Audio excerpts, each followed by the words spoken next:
Les journalistes sont-ils neutres et sont-ils le dernier rempart de la démocratie en France? C'est la question qu'on va se poser en regardant deux extraits successivement. Un premier extrait où vous allez voir Salomé Saké, invité chez Samdira. Samdira qui est un intervieweur qui fait beaucoup de, on va dire, de travail sur la pop culture, la télé-réalité et tout ça, mais qui aussi peut inviter des personnalités politiques. Il avait invité Rima Hassan, par exemple, et des personnalités médiatiques, comme ici Salomé Saké qui va nous parler de neutralité journalistique. Et nous, ça nous questionne beaucoup, cette notion de neutralité journalistique. Elle va nous parler un petit peu de comment elle est vue, de comment elle voit son métier et comment elle évolue dans le système médiatique actuel. Et juste après, on va se regarder Jean-Luc Mélenchon, notre Jean-Luc national, n'est-ce pas, répondre sur les attaques qui ont été faites parce qu'il y aurait des attaques faites à la neutralité des journalistes et à la démocratie, notamment par les horribles bolcheviks avec des couteaux entre les dents que sont la France insoumise, qui ont refusé de recevoir aux amphis, à leurs universités d'été, il y a quelques jours, l'un des journalistes du Monde, au motif que il avait été l'auteur d'un livre d'une qualité assez médiocre, je pense qu'on peut le dire, qui s'appelle La Meute, euh, avec notamment tout un tas d'attaques. Vous allez voir, Jean-Luc va nous expliquer, et tout ça, on va le traiter ensemble parce que ça pose la question du système médiatique aujourd'hui, de la place des journalistes pour parler de politique. Pour discuter de tout ça, je vais le faire avec mon camarade Chris. Chris, comment ça va? Es-tu prêt à être neutre avec moi? Bah, moi, la neutralité, c'est ma vie. Tout le monde peut le constater. Je pense être l'objectivité même, tu vois, la neutralité, l'in- noisette incarnée. Parce que pour moi, voilà, la neutralité, c'est la noisette. Donc, non, non, on va regarder ça. Ce qui est drôle, c'est de parler de neutralité en ce moment. Quand on voit tous polarisés, voilà, je me demande s'il n'y a pas un côté un peu anachronique, hors du temps. Voilà, vraiment de ne pas saisir l'esprit du temps. D'où, je pense, les conflits que tu viens d'énumérer, mais qu'on va analyser en détail. Let's go, c'est parti. On va se regarder pour commencer Salomé Saké chez Samdira. Est-ce que c'est vrai que tu te revendiques comme une journaliste de gauche? Pas du tout. On lit ça de partout. Eh bien, ouais, c'est évidemment une fake news, quoi, diffusée par principalement à la base l'extrême droite. Je me revendique pas comme une journaliste de gauche parce que il y a que aux personnes qui ont été calquées soi-disant à gauche qu'on met des étiquettes politiques avant tout pour les disqualifier. Moi, je trouve ça déjà intéressant. Alors, je sais pas ce qu'elle qualifie de fake news. Si c'est est-ce qu'elle se revendique elle, est-ce qu'elle se dit de gauche, auquel cas si elle l'a jamais dit et que l'extrême droite dit qu'elle l'a dit, bon bah, c'est un fait qui n'existe pas, donc c'est une fake news. Ça m'intéresse qu'elle utilise ce terme de fake news qui est pour le coup très fact-checker, journaliste neutre, à distance, etc. Mais bon, c'est rigolo. Ou alors, est-ce que c'est une fake news qu'elle est de gauche? Et là, je peux pas laisser passer parce que moi, et ça va être un des premiers trucs, c'est qu'on est tous ou de droite ou de gauche, qu'on en soit conscient ou qu'on n'en soit pas conscient. Après, on va se battre sur quels sont les termes de la gauche, quelles sont ses frontières, etc. Mais on est tous, à un moment donné, par rapport à certains, par rapport à d'autres, progressistes ou conservateurs, vous pouvez résumer à de droite ou de gauche, voilà. Donc il n'y a pas de fake news en soi est-ce qu'elle est de gauche ou non, quoi. Ça, je sais pas ce que tu en penses, mais Moi, je suis assez d'accord. Après, c'est hyper intéressant qu'elle dise ça, en fait, parce que là, tu vois bien qu'en fait, elle a pas trop d'autre choix que de dire ça, en réalité. C'est très intéressant qu'elle vienne d'emblée dire c'est quelque chose qui est utilisé pour disqualifier, de dire que d'une journaliste qu'elle est de gauche.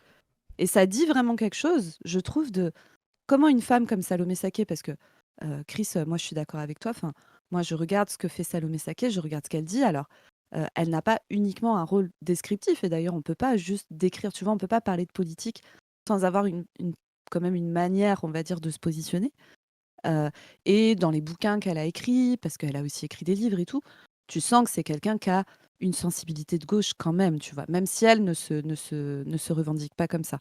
Et alors, tu vois, moi, elle est pas exactement du même bord que nous, par exemple. Je pense elle est plus social-démocrate que communiste, par exemple. Après, je présume, en tout cas, sur les paroles publiques qu'elle a.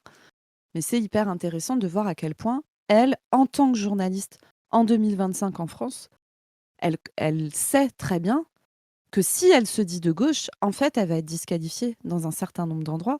Et ça pose vraiment la question de l'état de notre système médiatique actuellement pour qu'une journaliste, tu vois, qui a, enfin, tu vois, plein de qualités, Salomé Saké, elle est hyper regardée sur Blast. Elle a même été, tu sais, à France 2, interviewer Emmanuel Macron, etc. Enfin, voilà, c'est une femme, alors qu'elle est très jeune, hein, je crois qu'elle a juste 30 ans. C'est quand même une femme qui, dans son métier, est reconnue et tout ça. Et je pense qu'elle sait très bien les difficultés de carrière auxquelles elle risque de faire face si jamais elle se présente officiellement comme une journaliste de gauche. Tu vois. Alors on va voir là, parce que je pense vu la question, il va la faire développer un peu sur la notion de disqualification, mais je trouve vraiment que ça dit quelque chose de notre système médiatique, quoi. Donc, Ah, tu penses? C'est une façon de disqualifier? clairement. Clairement, c'est une manière de disqualifier, surtout sur je pense, le sérieux du travail, et justement à cause de ces biais préexistants qui sont de dire, regardez, cette journaliste n'est pas aussi neutre que les autres. Bah, elle l'a dit, quoi. La neutralité. Mais il y avait un truc qui était intéressant, c'est qu'elle a dit c'est l'extrême droite qui fait ça. Moi, ce que je trouve intéressant, c'est que l'extrême droite pourrait dire à une certaine époque, être journaliste d'extrême droite, c'était disqualifiant. Tu vois, moi, je regrette cette époque d'ailleurs. Mais euh, on est arrivé dans une époque où, effectivement, à un moment donné, être un journaliste d'extrême droite comme Éric Zemmour, ça faisait des vues le samedi soir chez Laurent Ruquier sur France 2. Hein. Il y avait deux Éric d'extrême droite. Moi, je me rappelle plus lequel était d'extrême droite. Ou voilà, enfin, Il y j'irai avait voir. l'extrême droite et la gauche d'extrême droite. Voilà, C'était c'est ça. C'était les bon. 2 choses représentées chez Éric et Nolot à l'époque. Voilà. Et donc, ouais, donc ce qui est drôle, c'est elle inverse le truc en disant, bah ouais, elle donne le point à l'extrême droite en disant, bah oui, vous voyez, quand il me qualifie de gauche, c'est pour pas m'écouter, c'est pour pas. Et en fait, elle se soumet à l'hégémonie d'extrême droite. C'est l'extrême droite qui met son tampon sur quel journaliste on doit écouter, quel journaliste on ne doit pas écouter. Et il faudrait qu'elle se neutralise. Parce que c'est ça qu'elle dit quand elle dit neutre. C'est, on oublie jamais, tu sais, si on le met justement comme ça en mode actif, neutraliser, voilà.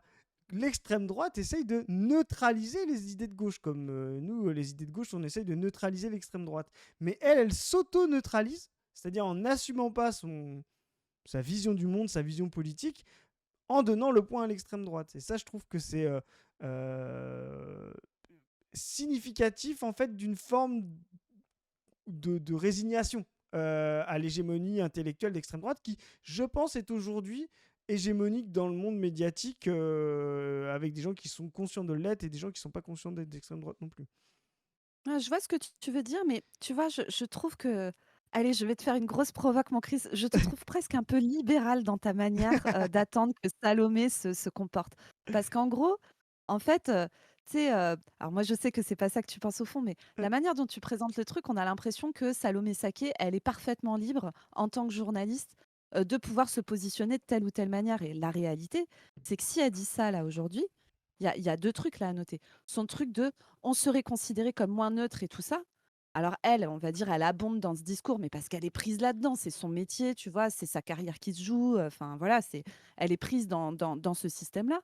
Mais la réalité, c'est que le fait de considérer que faire du journalisme de gauche, c'est pas neutre et donc heu, c'est moins, objectif, c'est moins sérieux, c'est moins précis comme travail, c'est vraiment une dérive complète qui vient pour le coup pas des journalistes de gauche qui essayent de s'insérer dans le système médiatique comme Salomé Saké, mais qui nous vient, historiquement du système médiatique, qu'on a depuis plus de 40 ans, tu vois?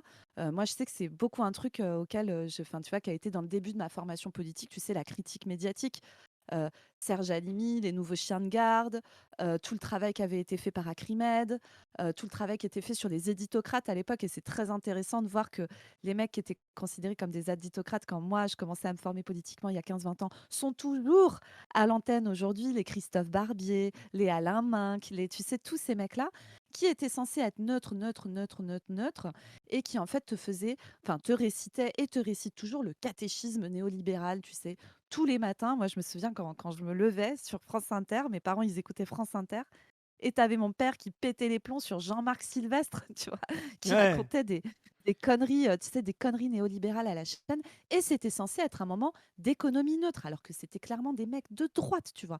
Et en fait, les mecs ont réussi à faire passer le fait que la neutralité, en fait, c'est d'aboyer avec les loups, d'aller dans le sens du vent. Et aujourd'hui, comme tu le dis, tu as une partie de journalistes qui assument un positionnement politique, mais c'est beaucoup plus des journalistes d'extrême droite, en fait. Ça va être les Pascal Pro, ça va être les Zemmour, voilà, je vais pas citer tous les débiles d'extrême droite qu'on trouve sur CNews ou sur Europe 1. Mais voilà, adossé à des milliardaires et tout. Donc tu as ce truc-là, on va dire, avec Salomé Saké. Et il y a aussi un truc qu'il faut noter, qui est particulier à Salomé Saké sur son rapport à l'extrême droite et à l'extrême droite qui parle d'elle, c'est que comme énormément de femmes, et particulièrement énormément de femmes de gauche, particulièrement qui s'expriment sur la politique, prennent la parole publiquement, etc., elle se prend une violence misogyne de l'extrême droite qui est mais dingo quoi. Enfin, et elle en a parlé. Hein, je sais qu'elle avait publicisé notamment des montages porno en fait qui avaient été faits Oh là. à partir de sa tête où on la représentait dénudée. Enfin, des trucs qui, quand tu es une personnalité publique, mais même privée, enfin, je veux dire, c'est d'une violence, tu vois, le truc, c'est vraiment l'avilissement de ta personne, ta réduction à un objet sexuel, mais en plus qu'on a envie de dégrader, parce que les mecs d'extrême droite avec les meufs de gauche, alors on est très, très, très nombreuses, les militantes, notamment sur Internet, à être très bien placées pour savoir comment l'extrême droite nous traite. Nous, les femmes militantes de gauche, et même pas militantes. Salomé Saké ne se définit pas comme militante, et d'ailleurs, je pense pas qu'on puisse dire qu'elle l'est, en tout cas journaliste, tu vois, femme publique, plus ou moins même à une toute petite échelle comme la mienne, le niveau de violence misogyne qu'on prend de l'extrême droite est extrêmement brutal.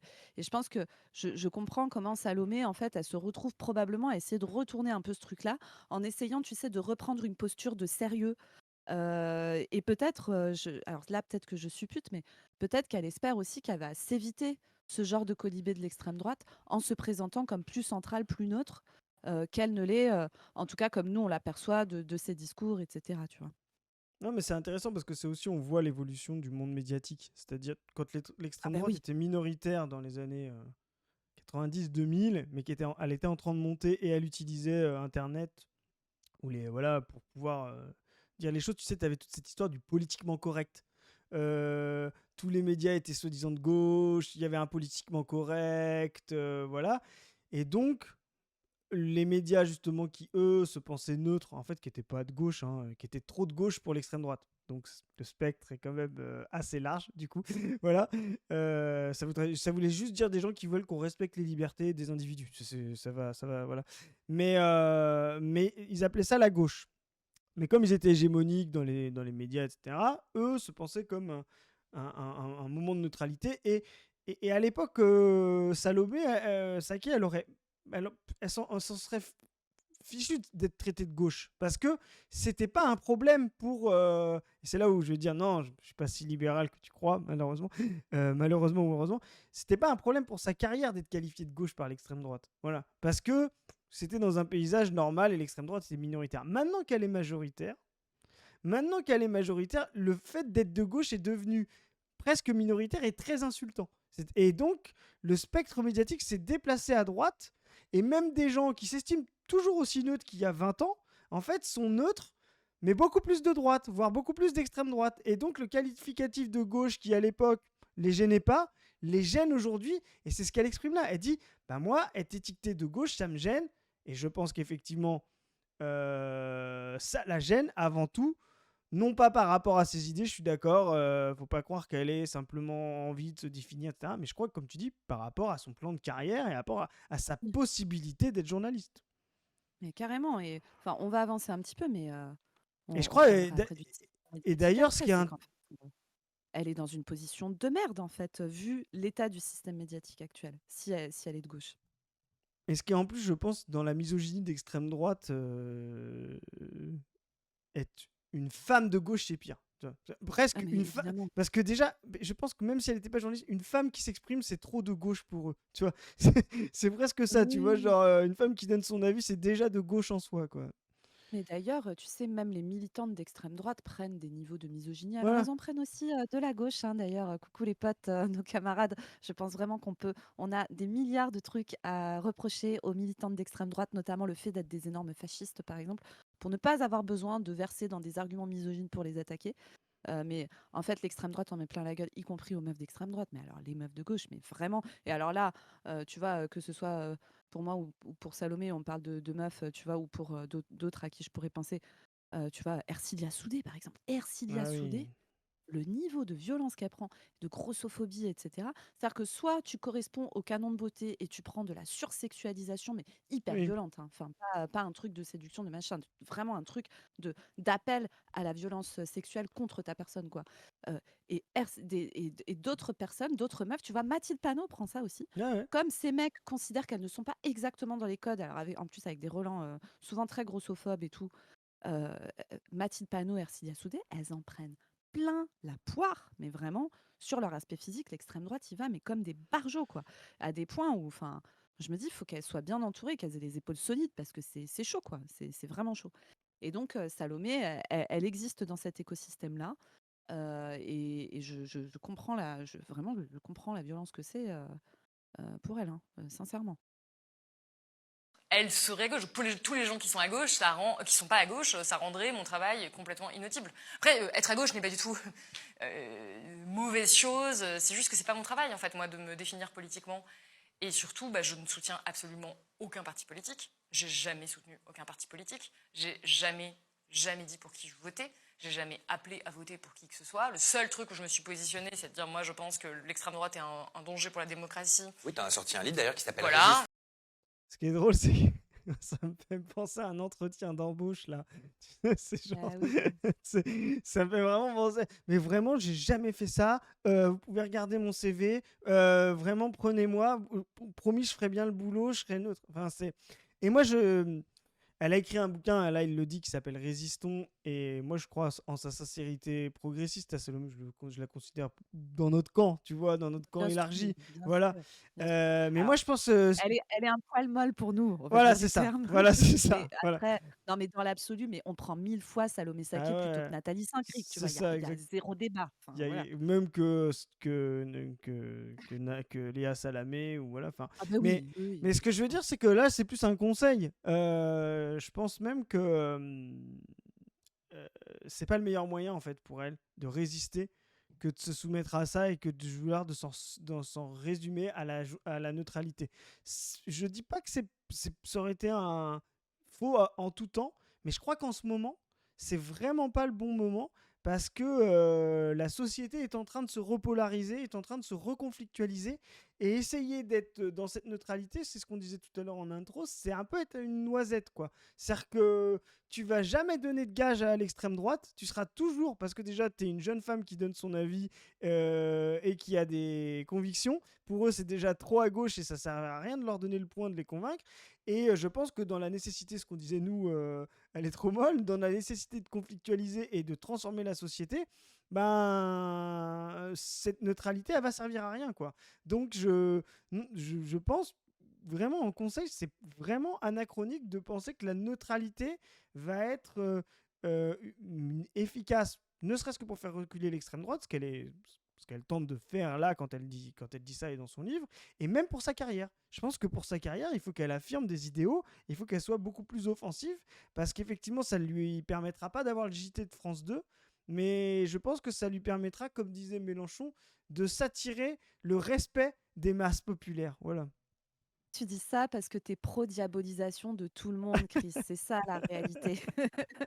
Mais en fait, moi, je vois très bien ce que tu veux dire. Je suis assez d'accord au fond avec ce que tu as dit. Mais moi, je pense que Tu sais que, Salomé comme disent Saké, les elle est Anglais, connue. tout ce qui est avant le mai est bullshit, hein. Donc là, tes compliments. Je brosse mon C'est camarade ça. dans le sens du poil. Regardez-moi faire. Mais, mais par contre, Salomé Saké, elle prend acte de l'état du système médiatique actuel aussi, et on est obligé de regarder. Tu regardes. Actuellement, qu'est-ce que tu as comme médias, tu vois? Tu as les médias publics, qui sont encore, tu vois, très puissants, France Inter, France 2, en première ligne, mais aussi France Info, France 3, etc. Les médias publics, actuellement, enfin, depuis Sarkozy, Il y a une règle qui dit que le patron de l'audiovisuel public est nommé par l'exécutif.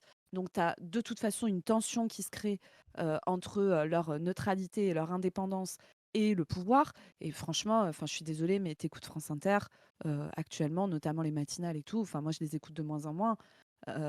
D'ailleurs, salut à tous ceux qui nous disent qu'on remplace leur France Inter à leur pause midi. On est trop contents, nous. J'en Bon, connais, bon, on n'a pas les mêmes j'en moyens, hein. connais des personnes très bien.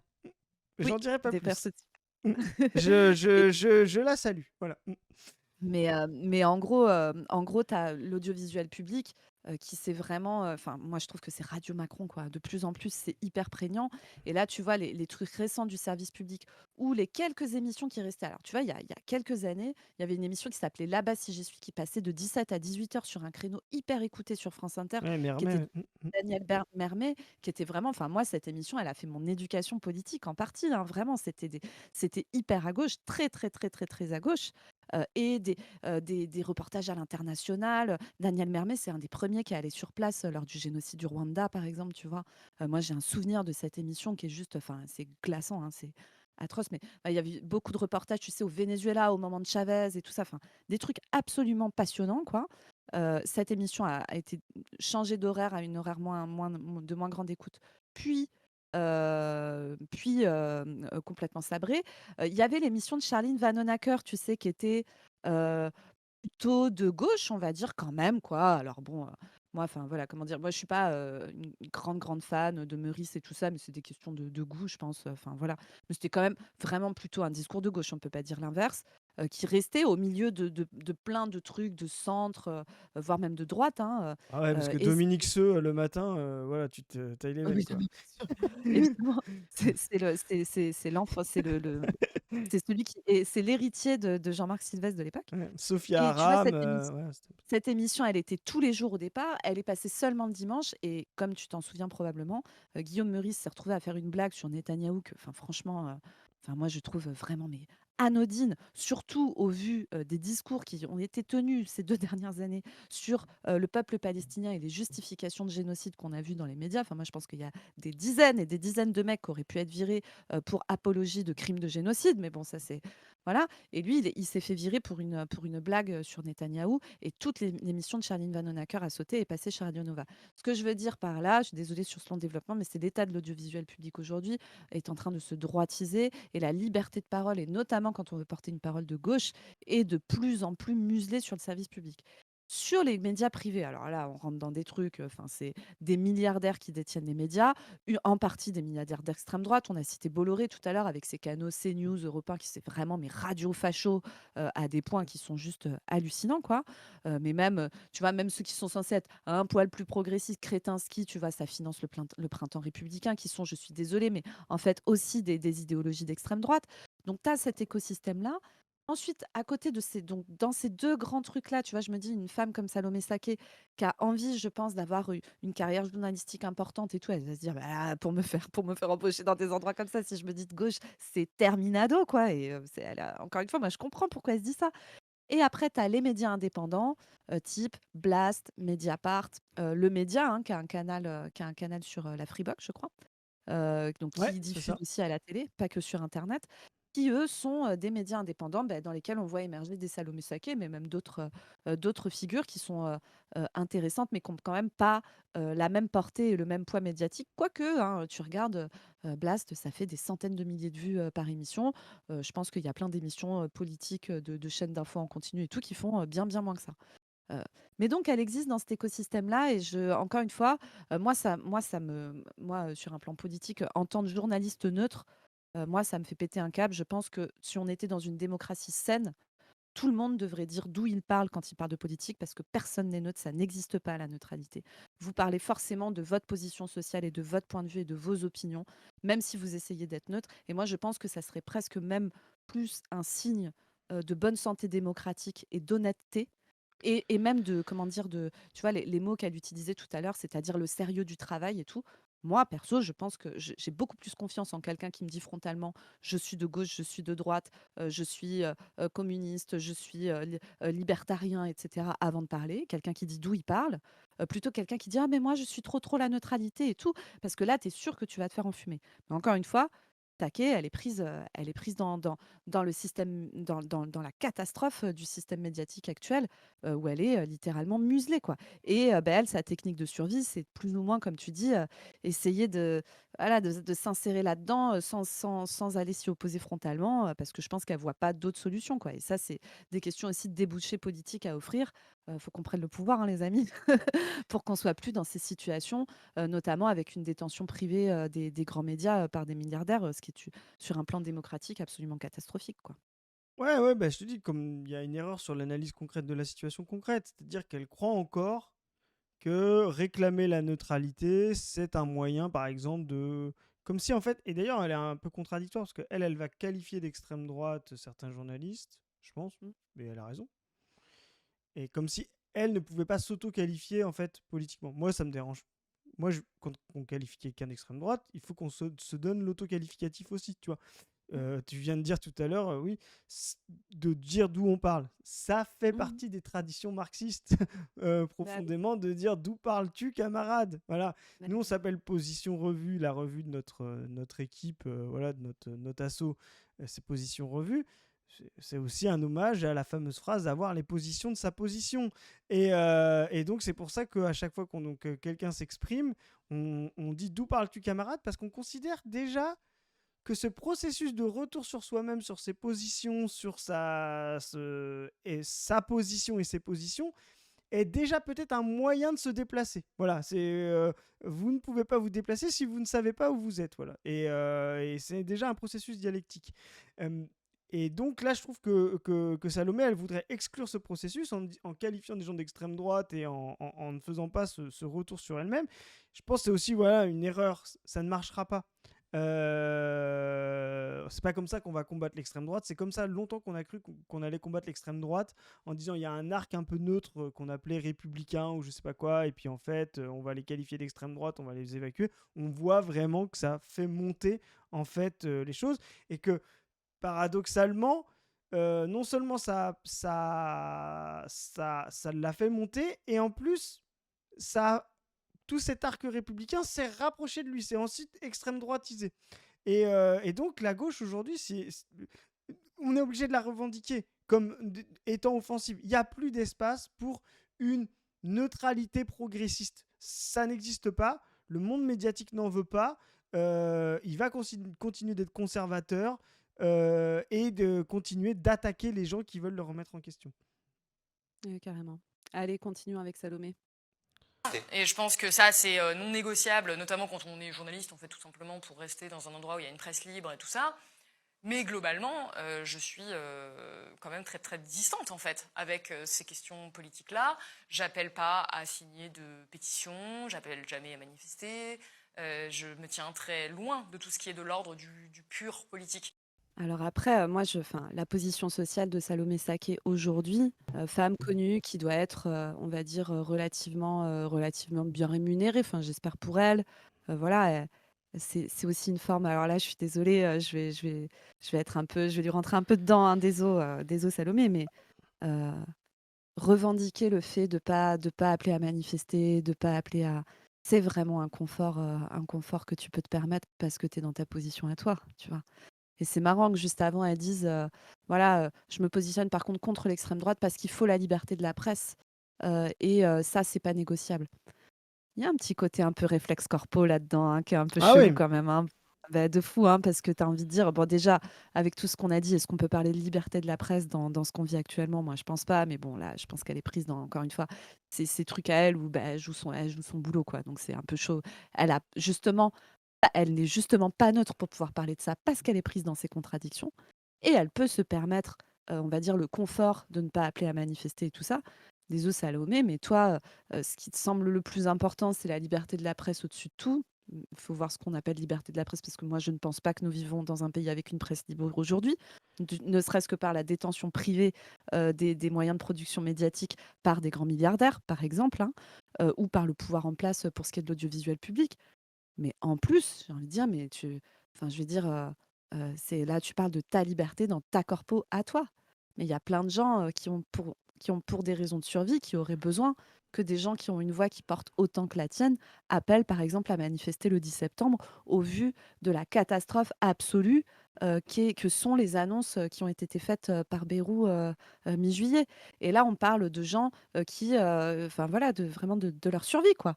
Donc moi, il y a un truc qui me, je peux pas m'empêcher de me dire, waouh, enfin tu vois, se dire neutre sur ces trucs-là, ne pas appeler à manifester dans un moment où on vit le capitalisme néolibéral le plus débridé, où on est au devant d'une crise majeure et tout ça, ce n'est pas neutre en fait.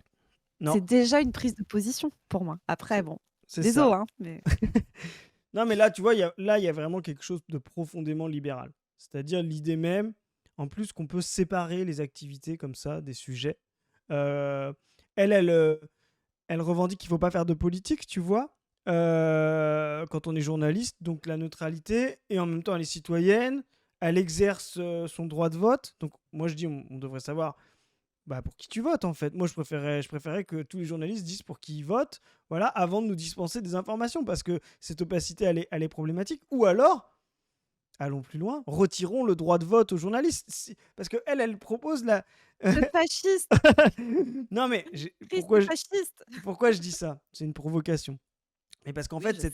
cette séparation des deux activités, elle est bizarre. Soit elle revendique une presse libre et pluriel dans l'intérêt, ça a toujours été ça, c'est une grande histoire de la gauche progressiste, Condorcet, etc., de penser la presse libre pour réveiller les citoyens, pour qu'ils puissent décider en leurs âmes et consciences. Et dans ce cas-là, bah, tu te dis, ben, tu peux pas être jugé parti.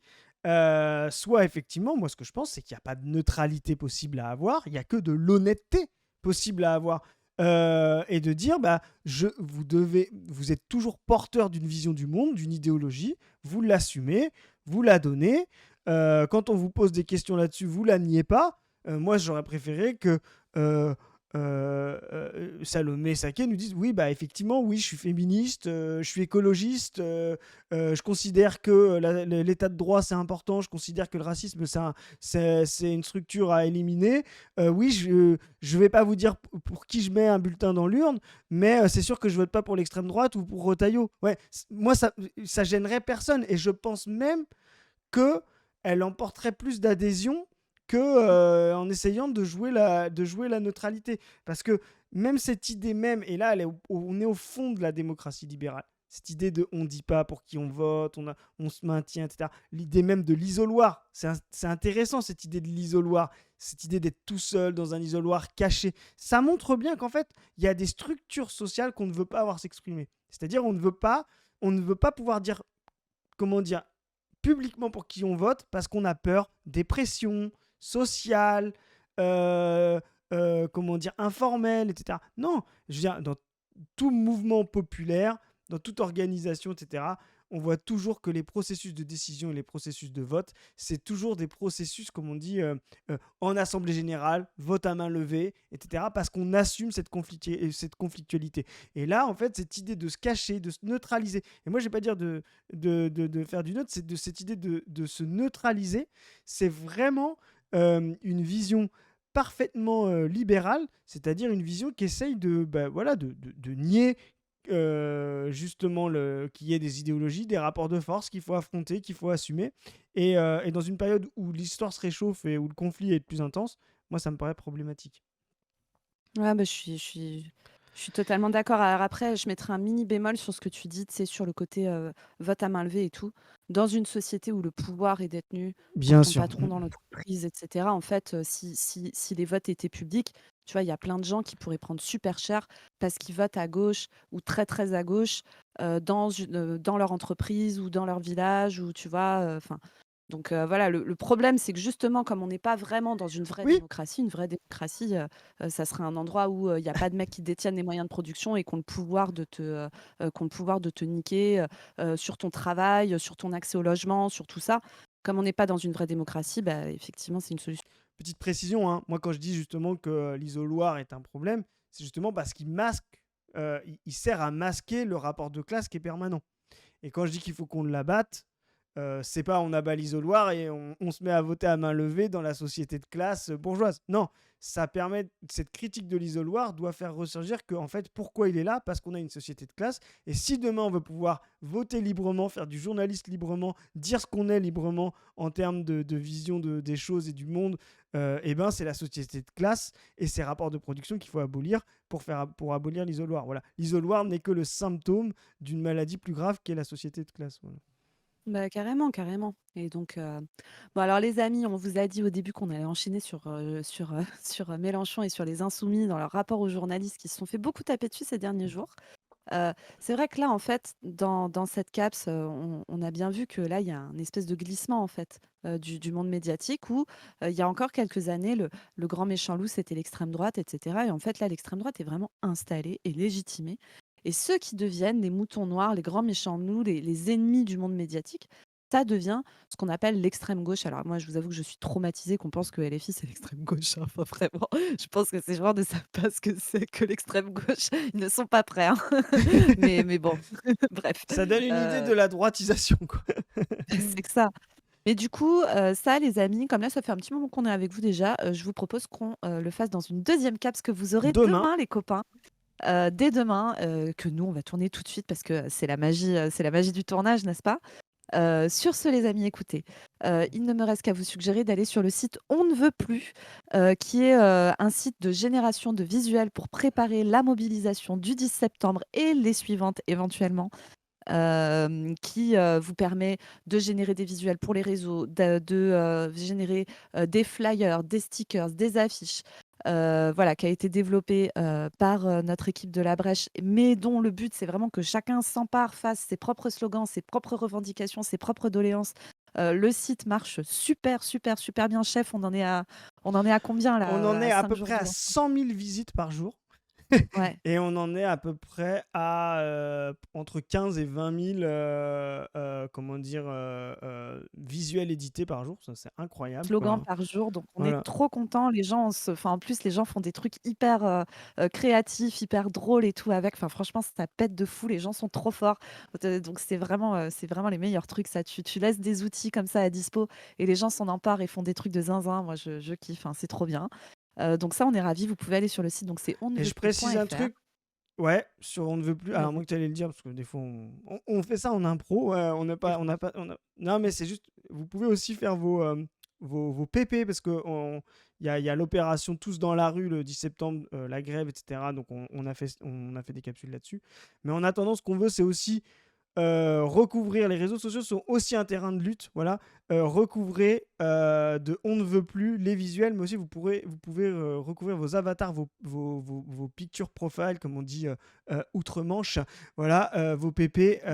Aussi. Voilà. Voilà. Grâce au générateur, vous mettez votre photo que vous avez d'habitude ou une autre, et puis vous pouvez la transformer avec un masque On ne veut plus, ce qui permet de donner un petit peu la force qu'on peut avoir et le nombre dont on sera le 10 septembre.